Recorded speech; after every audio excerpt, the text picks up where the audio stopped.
Добро вечер. Јас сум Јадранка Костова, а вие го следите отвореното студио на Еден телевизија.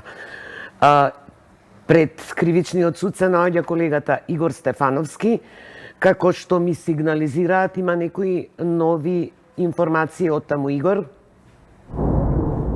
Дали е во врска со случајот Империја или? Овој пат најновите информации во врска со случајот Тенк, односно набавката на луксузниот Мерцедес. Поранешниот премиер Никола Груевски сепак ќе оди во затвор. Ова го одлучи кривичниот совет од организираниот криминал и корупција при Скопска единица, откако тој упати жалба до кривичниот совет по однос на одложување на затворската казна. Кривичниот совет, како што информира од Скопска единица, ги утврдил сите поднесени жалби од страна на одбраната и од на Никола Груевски и го прифати првичното решение, првичната одлука од студијата за извршување на санкции и одлучи Никола Груевски да оди во затвор веднаш. Тоа значи дека во овие моменти од страна на судот на Груевски му се испратува одлуката и веднаш откако ќе ја прими треба да оди во затвор. Дали тоа ќе биде вечерва, секако нашите екипи остануваат мобилни и пред затворот Шутка, каде што треба поранешниот премиер Никола Груевски да се јави, но не е јасно дали ќе биде спроведен во затворот во Шутка со лисици на расете или пак Груевски ќе треба самоволно да се пријави во затворот Шутка. Инаку поранешниот премиер е осуден со правосилна пресуда на 2 години затвор за набавката, односно нарачката на луксузниот Мерцедес од околу 600.000 евра. Јадранка. Нови моменти за случајот Империја, кој денеска го привлекува вниманието на нашата јавност.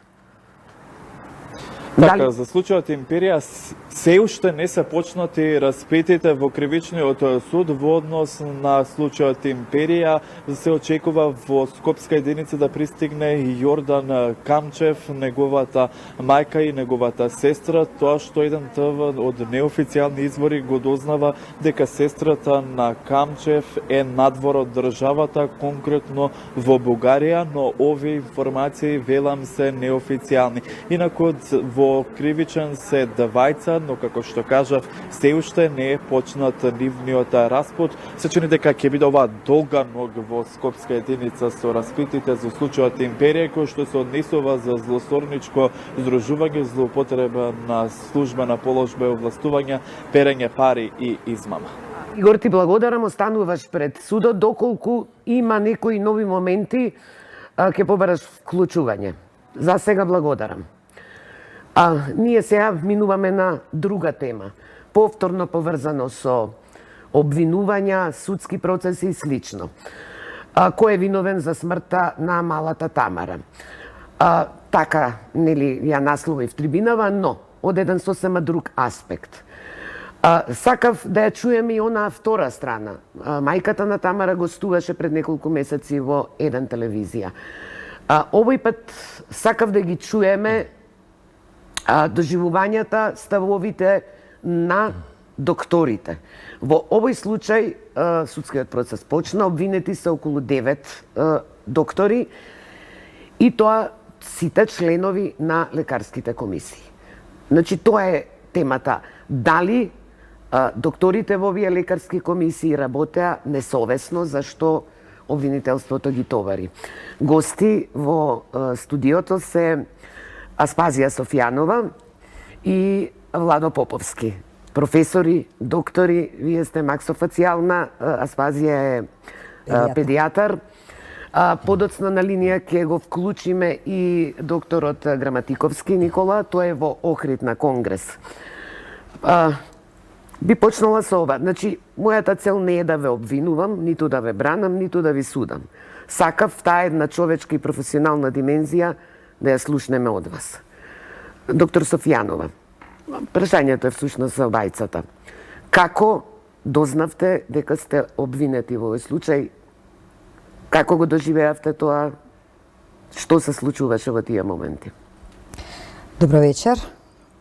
Прво ми е многу чест и задоволство што сум ваш гостин и што ни ја дадовте и оваа прилика, да речем на некој начин, пред секако еден од најреномираните новинари, да може да проговори, ете и ние да ја кажеме другата страна на вистината, а може би и на крај како ќе присудат сите нешта кои што ќе ја кажат и реалната вистина, со оглед на тоа дека 4 години наназад слушаме доста еден медиумски притисок околу ова детенце, кое што прво морам да кажем ја изразувам мојата жал, бидејќи јас сум како педијатар и шеф на оделот за интензивна нега и терапија, каде што впрочем да кажам се завршуваат лошо сите случаеви, не сите случаеви, случаевите кои треба да завршат лошо, и се соочувам со поимот живот и смрт кај децата практично секојдневно. Сигурно дека овој случај, покрај тоа што беше хируршки случај во основа, и покрај тоа што не беше пациент на клиниката за детски болести. Да, рековте не била, воопшто не била на детската клиника. Воопшто не била никогаш на детската клиника. Ние се сретнавме само со мајката во периодот кога требаше да се одлучуваат некои нешта и во делот околу транспортот, кога тоа дете ќе се транспортира во одреден центар, бидејќи досега оперативните захвати за ова дете беа правени во државата, за да се транспортира надвор со оглед на таквата кондиција во која што се наоѓаше, а тоа е вродената сколиоза или извртување на рбетот, кои, впрочем, мора да кажеме дека сигурно во себе, откако е родено детето и со тој хипереластицитет кој што постоеше кај детенцето, за жал, не беше до крај елаборирано целокупната негова од педијатриски агол гледано состојба, која најверојатно влегуваше во една состојба која ние велиме синдром. А дали сметате дека требала да биде третирана и во детската клиника?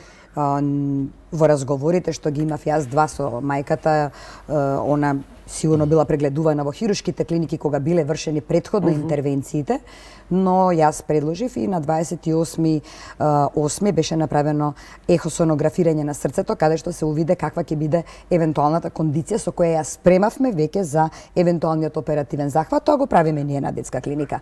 И го направивме и во овој случај, но претходно останати дополнителни анализи кои алудираат на тоа дека кога веќе има волку комплексна, сама вродена ситуација со рбетот и таа таква искривеност на толку мала возраст, која се коригирала во одреден временски период, оди асоцирана и со други проблеми во однос на генетските предиспозиции кои ги имало ова дете сигурно. Така. Доктор Поповски, кога вие дознавте, како дознавте дека сте обвинет? Сега се сетив, ние имавме вклучување од судот, сигурно и тоа ви предизвикува непријатни чувства. Апсолутно. Најпрво благодарам за вашата покана да учествувам во оваа емисија.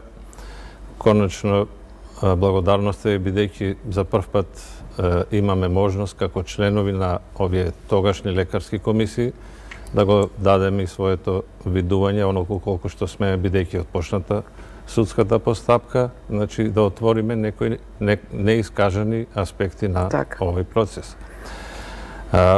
Морам на почетокот да кажам дека и денес е доста тешко и непријатно да се дискутира за случај во кој сите сме обземени со силни емоции.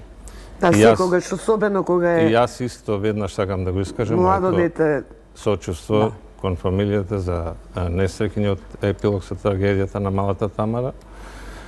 Но и сите нас, сите лекари што бевме во тие комисии, од тие моменти па се до денес тоа не и понатаму натерува да го преживуваме, да размислуваме каде можело плюс да се направи нешто, како и за секој случај што го лекуваме во нашата пракса.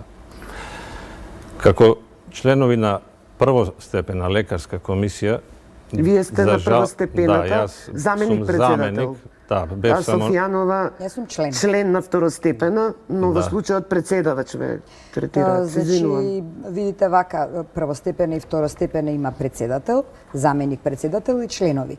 Кога председателот не е во состојба да го потпише конечното решение што се донесува, имате заменик и ако истиот не е тука, тогаш се одлучува кој ќе го потпише. Ние сме советодавно тело на фондот. Да, односно фондот го кажува. Да, Поповски? Ќе се вратам на вашето прашање, она што ме прашавте. Јас сепак морам да кажам дека како хирург и професор со над 36 годишно професионално искуство кое е верификувано во домашна и меѓународна стручна јавност, со големо изненадување и разочарување примив веста од медиуми дека сум вклучен во овој обвинителен предлог во врска со предметот на малата Тамара. Моето разочарување беше уште толку поголемо, бидејќи основот по кој бевме вклучени е на несовесно вршење на службена должност.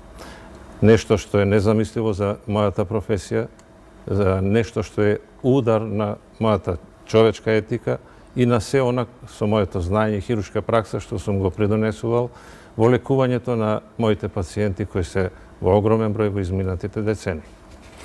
Така, сега предлагам, еве, неколку минутки извадивме од настапот на мајката на малата Тамара, Жаклина Димовска, во емисијата на Анета Кочишки лица, па да чуеме, еве, еден сегмент од тој разговор. Јас и мама во болница, вие тука сами, некој таков интерес. Ај си реков. Не гушна нас двајцата и ни кажа, немојте да се карате. Заради мене тоа е што сум болна. Знаете, пак дојде чудно, но пак не ставивме некој впечаток дека нешто се случува. И да сум знаела, не можело ништо да направам. Тоа беа проштални зборови. Сегаш, јас го сваќам тоа. Тогаш не го сватив. Легнавме сите, мамичко, ме боли грбот, се масираме, ме гушна, ме баци и само ми рече, мамичко, немој да плачеш за мене. Се заврта и заспа. Утрото кога станав, Тамара имаше пена на устата и веќе не дишеше. Тоа беше се.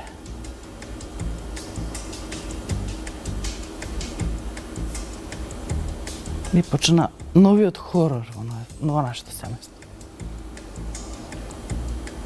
Каде што бев обвината после тоа, дека починало од бронхопнеумонија, не сум ја лечела соодветно, јас ги поминав сите докторски врати и никој не ме помогна. И на крајот виновна. Да, за жал. Јас изгубив дете и бев крива, не сум го лечела соодветно. Јас не сум доктор. Прво, јас сум само мајка, која си бараше лек за своето болно дете.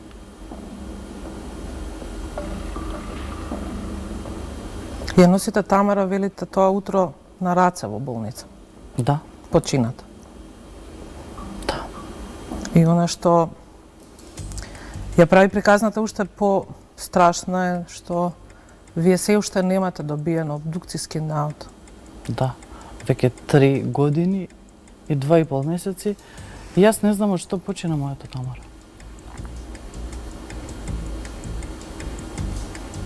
Бевте и на таа врата да го побарате наодот. Да, но ми кажа во обвинителство да го барам. Бидејќи не можеле од таму да ми го дадат. А тоа дали е во обвинителство поднесено со некаква намера или не, исто така не знаете, бидејќи, еве, ќе ја споменам повторно Билјана и таа Та упорно се јавува и бара одговори на прашањата дали е воопшто некаква истрага во тек за смртта на малата Тамара или не, но и таа не добива одговори, ако не се Да. лажам. Јас само знам име и презиме на обвинителката, која никогаш не сме видела, никогаш не ме примила и никогаш не ми дала објаснување зашто постапката е таму кај што е. За мене е статус нула. 3 дена по смртта на Тамара добивате дома решение Ау. за нејзиното лекување. Бомба. Тоа беше бомба. Тоа беше шлак на се. Мислам дека поголемо разочарување од таа ден не добив. Дори ми беше уште потешко кога добиш писмото. Него самата смрт. Бидејќи тоа за мене, јас го третирам како едноставно понижување, изигрување со еден детски живот. До сега нема никаков одговор за ништо.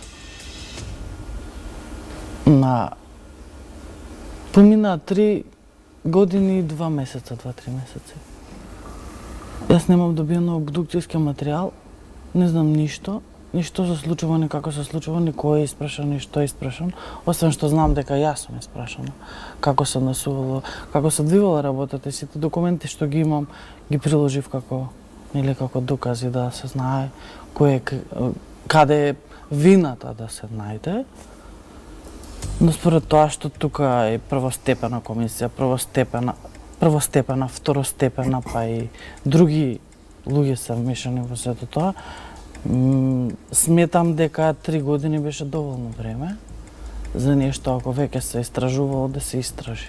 Доволни беа моите само документи и нивните подписи и небулозната одлука дека треба да чекаме да се отвори спинален центар кој се уште не постои.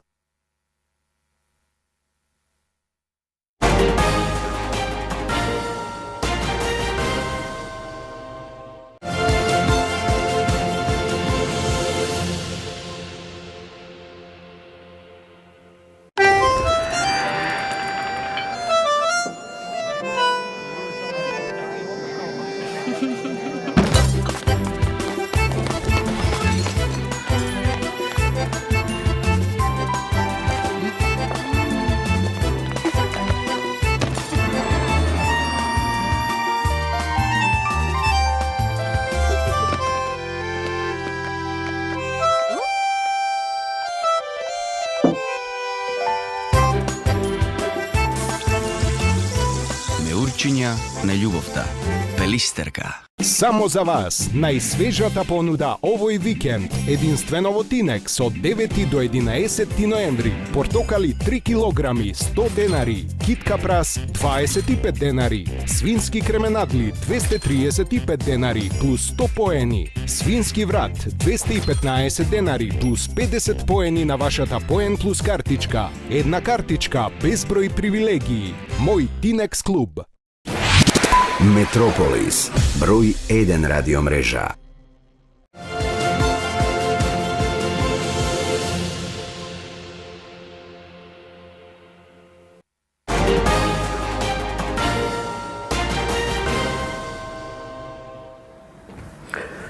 Продолжуваме со нашава дебата, нашиот разговор. Доктор Софијанова, зачудува ова со обдукцијскиот наод, што мајката на Тамара вели ни по 3 години не го знае. Дали е тоа нормално 3 години да не се знае обдукцијскиот наод? Дали го знаете вие? Прво уште еднаш додека ја гледав јас исто имам огромно сожалување, бидејќи пак ќе кажам, мојата работа е токму поврзана со солзи на мајки, солзи на родители кои поминале многу, но и спасени животи. Точно дека мајката одеше по сите врати. Тука не сакам околу тоа, еве јас како лекар го тврдам тоа. Мајката на вистина тропаше по сите врати и бараше помош.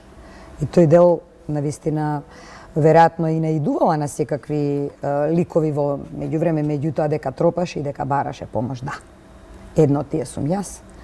Кога разбра дека сум, иако јас него од нашата клиника не потегна конзилијарното, бидејќи сепак пак е нагласен, не е хируршки случај, но знаејќи дека јас како педијатар можам да допринесам во однос на моментите што можам да помогнам, стана збор помеѓу мене и неа дали јас прифаќам, бидејќи сум сертифицирана да правам medical escort, значи да помогнам при транспорт на вакво дете во другата држава, која се знаеше дека најверојатно ќе биде каде ќе се оперира детево, бидејќи, како што рековме, значи едно е само сколиозата, односно искривувањето на кичмата од една страна и останатите малформации кои не ги напоменуваме тука, а ги имаш и кои што велам влегуваат во склоп на синдром, кои што го коментиравме со мајката и јас прифатив лично во двата разговори, дека каде и да треба да се оди, јас ќе бидам тој лекар што ќе прифати, бидејќи ова дете не може да оди да се врати. Така, со нив. И ќе патувам, бидејќи патувањето е на 10.000 метри надморска височина. Со такво детенце исто така влие врз кондицијата на јонака веќе компромитираното белодробие, кое сепак на крај во обдукцијскиот наод, за кој што еве сега коментираме, не е тоа обична работа која може туку така да се напише, многу е комплексна, многу е суптилна и мора точно да биде кажана, бидејќи на база на тоа можеме да дебатираме и во судот, каде што и дебатираме.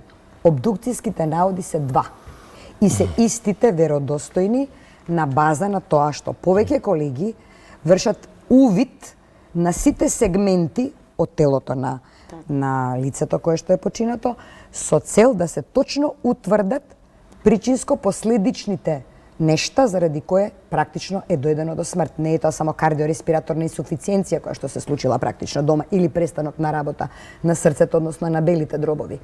Меѓутоа, Зошто два наоди? имате еднаш и уште еднаш да се потврди, бидејќи гледате дека ова веќе оди во суд. Кога е веќе така, тогаш дайте второ мислење да имаме. Секој има право на второ мислење. И за да може да биде веродостојна и конечната одлука на судот, сепак е добро да се направат две мислења. Ги знаете ли вие сега? Се знаат ли? Причинско-последичната е во основа конгениталната, односно вроденото искривување на рабетот, кој исто така се рефлектира и врз другите органи, и тоа вродено искривување нормално прави намалена белодробна функција, која како последица на и инапарентна и обична инфекција практично го однела детскиот живот и во домашни услови за жал. Значи инфекцијата, односно пневмонијата е последицата заради кое детенцето починало дома. Така. Доктор Поповски, има еден момент исто што мислам дека треба да го разјасниме. Зошто, пошто го читав, нели, кривичната ја читав, таму станува збор дека за малата Тамара конзилиарното мислење од доктори предлага да таа биде, нели, оперирана надвор од Македонија, бидејќи овде нема такви услови. А комисиите и првостепена и второстепена првично го одбиваат тоа. Пошто конзилиарното е исто од професори, комисиите лекарски се од исто така од професори на клиниките, како би го објасниле ова? Значи, точно е дека комисиите се составени од еминентни експерти со долгогодишна медицинска експертиза и од различни специјалности и субспецијалности. И комисијата своето мислење го оформува колективно, а го потврдува со гласање на мнозинство на присутни членови врз основа на документацијата која е приложена и почитувајќи ги правилниците и законските нормативи на Законот за здравствено осигурување и подзаконските акти во кои спаѓа деловникот и правилникот за начинот на користење на здравствени услуги на осигурени лица во странство. Еден од условите е да има предлог од конзилиумот. Тоа е конзилиарно мислење, кој го добиваме со секој предмет.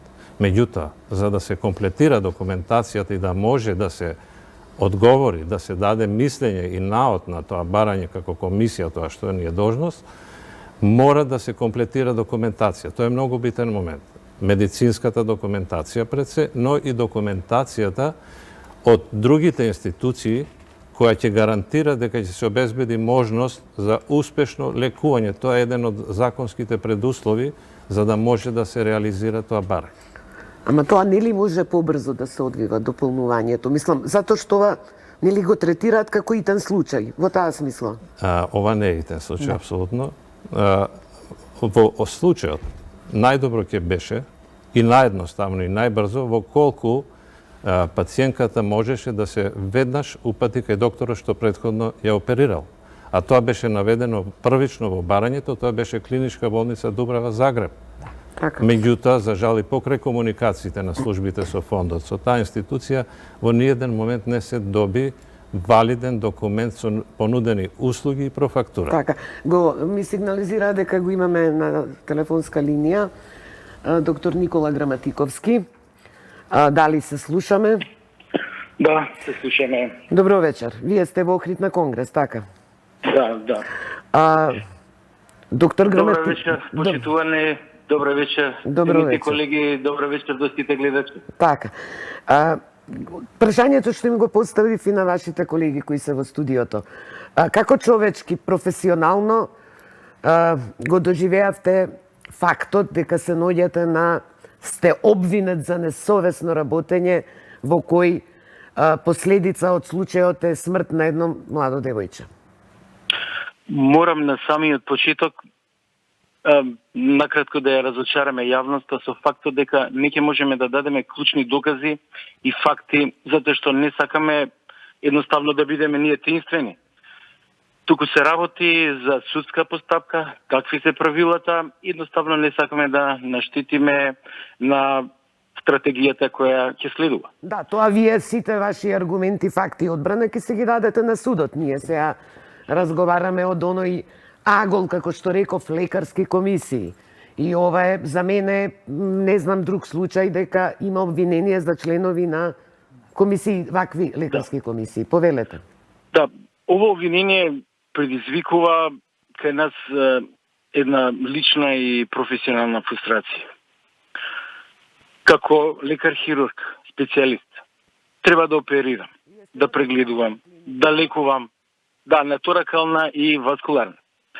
Треба да прегледуваме, лечиме, да дадеме се од себе, да спасуваме животи на секој пациент. Борбата е секојдневна. Тоа го работиме со најголема совесност и посветеност. А од друга страна, соочени сме со ставот дека државата не обвинува за несовесност. Тешка состојба, неподносливо тешка. Мислам дека со ништо ова не сме го заслужили. Кога сите оние учесници во овој предмет би можеле да го почувствуваат степенот на совесноста во борбата за живот на докторот, убедени сме дека само тогаш ќе може да ја разберат онаа вистинска димензија на совест. Вака само останатите можат да предпоставуваат. Имаме и помлади колеги и студенти кои треба да ги научиме на совесност. Некои од нив и веќе ја виделе во пракса и на дело нашата совесност, а сега слушаат дека сме обвинети за несовесност. Ефектот е голем. За нас и за останатите збунувачки. Тие што се корумпирани се совесни, а добрите специјалисти и стручњаци се несовесни и државата, еве сега, треба да ги гони. Граматиковски, дали очекувате дека судиите се совесни?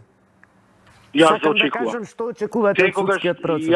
Јас секој пат и на самиот старт морам да ви кажам дека очекувам и верувам во правосудниот систем на Република Македонија. Јас ви благодарам за вклучувањето во емисијата. Вие имате работа во Охрид, ние продолжуваме во студиово. Господине Поповски, бе прекинав на момент заради вклучувањето на Граматиковски. Дали меѓу тие точки, знам дека вие си спремате одбрана правна во судот, како што реков, не ми е поентата на тоа, но нели се тоа предолги рокови, месеци да поминуваат, комплетирање на документација и слично? Нели е тоа во праќање со човечки животи, а тоа делува малку премногу бирократски, папирологија да речам и слично? Од сега, од тој ваш агол на тие комисии, се слагам, може да размислуваме дека овој случај на Тамара може да е повод за промени на системско убрзување на ваквите случаи, бидејќи во голем процент се работи за заболувања кај помладата возраст, тешки заболувања, ретки заболувања и потребно е да се сета таа постапка на некој начин убрза. Меѓутоа, она што и ние го побаравме како членови на овие комисии во текот на 2015, мислам, тоа беше за промена во тој правилник, беше нашата сугестија да се прави анализа на случаите што се испраќаат во странство, односно да имаме систем на следење.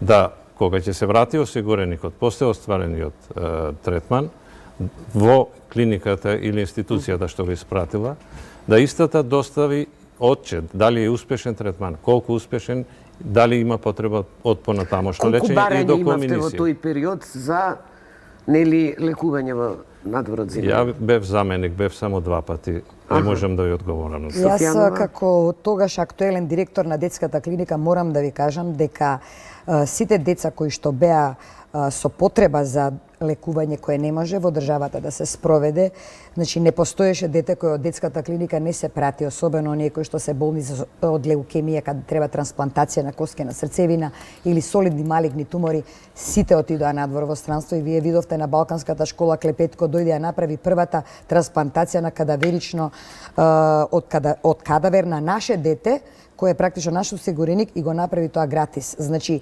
борбата беше огромна и во тој период да можеме колку може повеќе да им помогнеме на сите деца, вклучувајќи и малата Тамара. Значи, имате некогаш едноставно и во конкретниот случај нејзината патологија заврши така несреќно, меѓутоа се спаси многу други животи. Јас сум сведок и знае јавноста, бидејќи бев еден од луѓето кои што беа доста од јавноста, да речеме, коментирани или дебатирани, меѓутоа тие добро се сеќаваат како јас, Јован, детето пред 10 години, практично во кома го однесо во Словенија. И тоа дете од кома, каде што беше со една диагноза извонредно ретка, како и случајот со Тамара, која е со ретка диагноза, бидејќи е синдром во прашање, се спаси од комата, излезе и сега е младо право и убаво момче. Јас го носев на раце. Не е само Јован, има уште многу деца кои исто така биле спасени. Со инкубатор сум летала по авиони, по аеродроми, по хеликоптери. Не сум гледала ден и ноќ дали за некое дете или своето собствено здраве ќе го вложам за да се спаси тој живот. Така, но во првостепената комисија, додека бевте член, колку вакви барања имавте? Колку време ви требаше за тие одлучувања со станоци? Значи, вака ќе ви кажам, кај нас клиниката функционираше на следниот начин. Ова е од ортопедија, конзилиарно, значи од травматологија, од хируршките клиники. На клиниката за детски болести се дебатира на секој стручен состанок, секоја таква потреба за упатување за лекување во странство. Секогаш се дебатира. Ама како член на лекарска комисија ме прашав. А како член на лекарска комисија за патологијата за деца имавме, можеби месечно кога се состанувавме, сигурно некаде 4 до 5 барања. Но се разбира дека тука влегува и возрастни. Така, вие рековте сте биле на 2 седмици, така на 2 состанока на лекарскава и сега завршивте. Значи, за овој конкретен предмет беа одржани 10 седмици.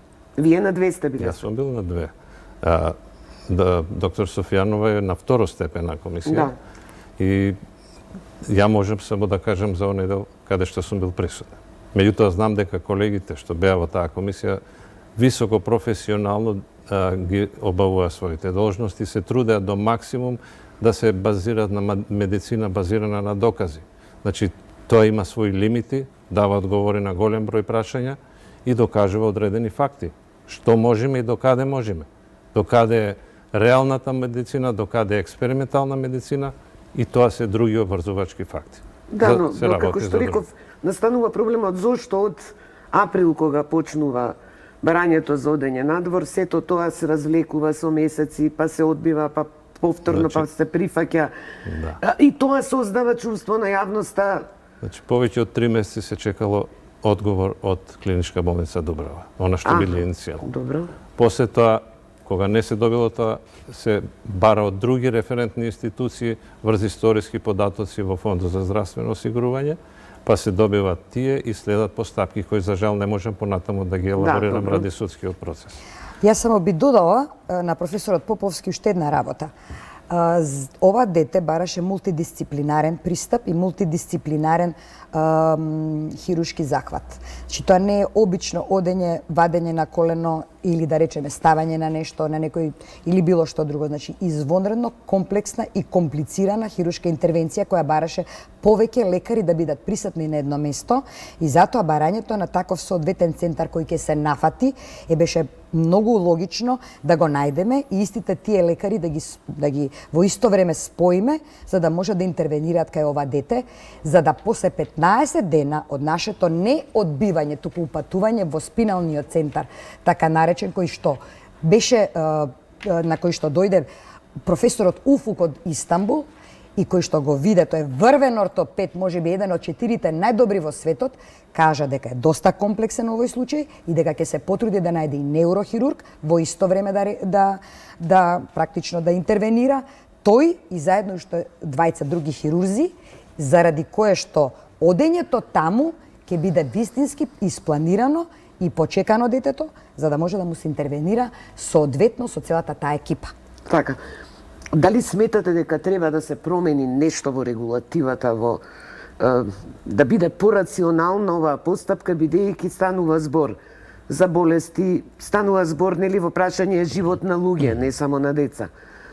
Апсолутно треба да се сите вклучиме во една поширока дебата и од експерти од медицински аспект и од сите можни други правни, економски аспекти, да најдеме начин да се и овој случај и други слични кои што биле повод за некои несакани, несреќни епилози, да се помогне што порано да се дојде до вистинскиот пат, до вистинското решение.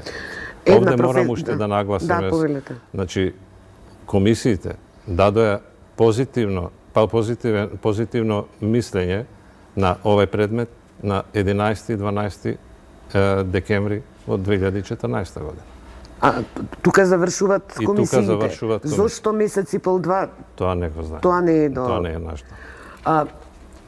Една професорка, докторка од медицински ми искоментира дека после вашиот случај никој не, безмалку многумина бегаа да бидат членови на лекарскиве комисии. Па не само на комисиите, и воопшто овај упад во здравствениот систем, овај атак кон нас како лекари, ќе гледате и самите колку станавме реално во јавниот здравствен систем. Мислам дека се помалку имаат мотив да остануваат помладите колеги тука. Ние се бориме да створиме услови да бидат со нас, да ги едуцираме, да оформиме посилен систем со човечки ресурси. Меѓутоа, треба и државата да покаже почит на сето тоа, на нашата возраст, на нашите заложби, за да постигнеме заеднички успех. Јас добив прилика да одам надвор од државата, после сето ова, и верувајте ми, јас имам и дете кој живее надвор од државава и брат и така натака, сепак се решив дека моето знаење сакам да остане тука и да помагам на овие луѓе и покрај сите искушенија кои постојат, еве вака, како што велите вие, пред некој ден бев повикана повторно да дадаме лаборат за едно дете кое треба да оди надвор. Независно што и како, веројатно промислата беше појака и желбата да се помогне и секогаш ќе остане таа, и покрај тоа што го доживуваме, еве овој момент кој, морам да кажам, воопшто не е седен не само за мене, и за мојата фамилија, и за фамилиите на сите кои одиме таму овие денови. Се покајавте што воопшто во тој период сте биле членови на лекарскиве комисии, првостепена, второстепена? Секогаш кога ќе ме повикаат, ќе го правам тоа за дете. Без разлика што и ова оди вака, јас верувам во правниот систем дека на крај ќе го донесе решението, и покрај сето тоа веројатно се искушенијата и борбата такви какви што се, но нема да престанат да влијат на мојата желба да помагам и понатаму. Апсолутно не жалиме. Менталниот склоп ни е таков да сме посветени на нашите професии и мислам дека и во овој случај овој процес ќе пак покаже дека правото ќе победи над неправдата. Мене ми е стварно зачудувачки.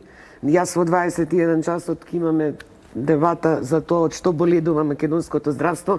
Денеска ми се погоди да имам многу доктори и професори од медицински во отвореното студио, но јас не знам сега Македонија и здравството од независноста.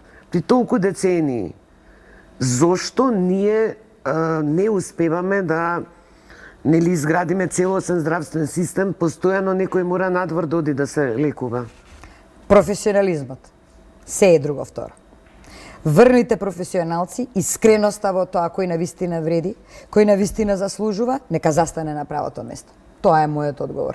Бидејќи сметам дека е вака на ваков начин, кога веќе вакви професионалци се судираат со вакви ситуации, сигурно не ни е се едно, но тие работи пак влијаат повеќе или помалку, да без разлика што и како е, на прво место го ставиме пациентот и нашата Хипократова заклетва дека пред се мораме да помагаме. Се е друго второ. Но пациентите се постојано незадоволни. Вчера имавме нападната е медицинска сестра. Сме имале блиски во болница, знам секојаш кога нешто ќе се искомпликува, бесот и гневот на семејството оди кон лекарите, кон сестрите. Но знаеме и случаи на непрофесионален однос или на дрзок однос кон пациентите. И сега тоа создава една слика во јавноста да луѓево за многу случаи инстинктивно реагираат и против докторите сега, како да кажам. Така е. Особено што, еве вака, во изминативе години, ја мислам, никогаш во историјата на Македонија толку многу доктори не се обвинети, апсени, кои за мито, кои за несовесно работење, кои за не знам што.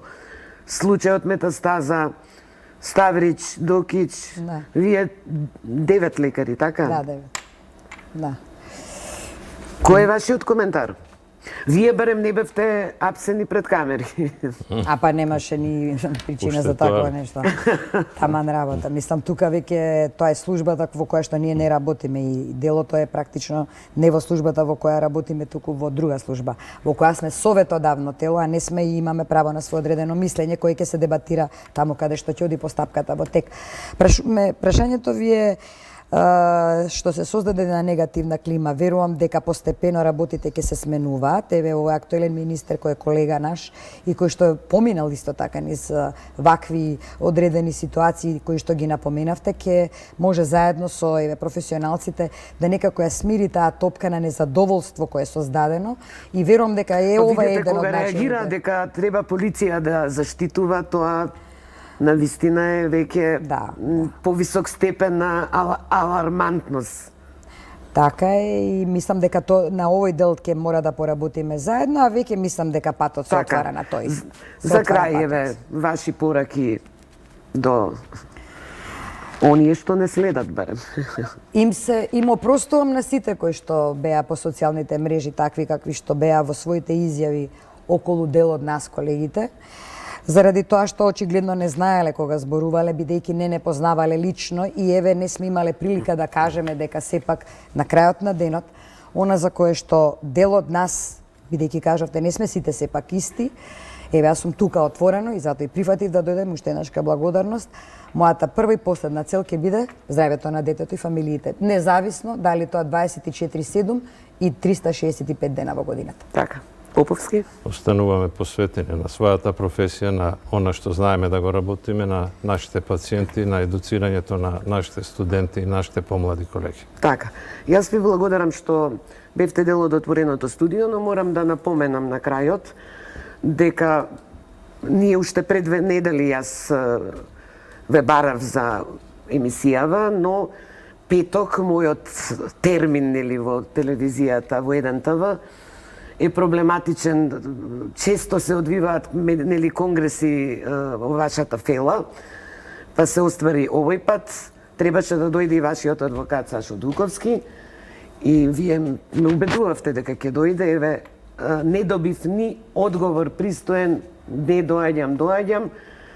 И морам да напоменам, оваа кривична пријава за смртта на Тамара против вас е поднесена од Хелсиншкиот комитет, подпишана и од мајката на Тамара, а во исто време адвокатот Дуковски, член на правниот одбор на Хелсиншкиот комитет, а тој ве брани вас, тоа ми е малце конфликт на интереси. И ова морав да го кажам, бидејќи мислам дека беше некоректно што не добив одговор. Тоа со тие кои што сте не добиле одговор, а јас дојдов најкоректно Да, и си го кажав своето мислење. Благодарам, ние се гледаме во 21 часот на темата од што боледува македонското здравство.